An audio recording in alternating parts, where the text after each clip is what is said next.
Alors voilà, on va créer un bloc texte. Vous allez prendre l'outil texte. Vous allez créer un bloc texte là au-dessus, comme ça, voilà. Ah tiens, quelle misère. Ce calque a ces vecteurs qui apparaissent en bleu clair sur le fond. Là, c'est un peu pourri. Je vais aller modifier la manière dont ces vecteurs s'affichent, hein, parce que sinon, on va rien y voir. Là, je vais aller double-cliquer à droite du nom du calque et dire que les vecteurs doivent apparaître dans une autre couleur. Allez, orange, ça pourrait peut-être être bien. Voilà.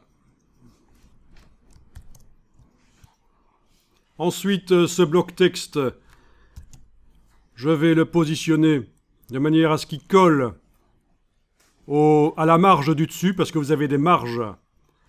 Tous ces rectangles roses qu'on voit sont inclus dans une marge.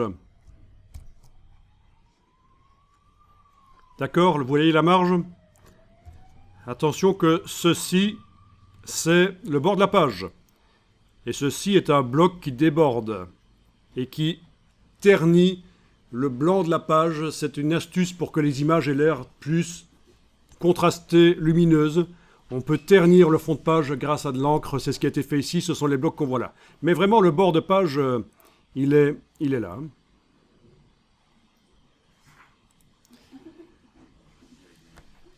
Donc voilà, vous allez agrandir le bloc. Bien. Au niveau de sa hauteur, on va peut-être définir la hauteur maintenant ensemble. Alors, vous avez ici le point de référence.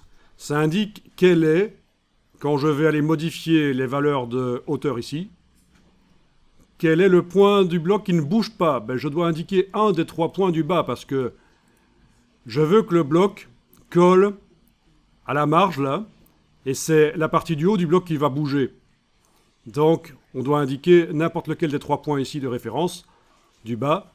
Et en hauteur, eh ben, essayons un 10, touche tabulation. Voilà, ça paraît pas mal ça. J'ai indiqué 10 ici dans la valeur hauteur, touche tabulation, et comme vous voyez, ça a réduit par le haut. Donc ça peut être intéressant de connaître ce système des points de référence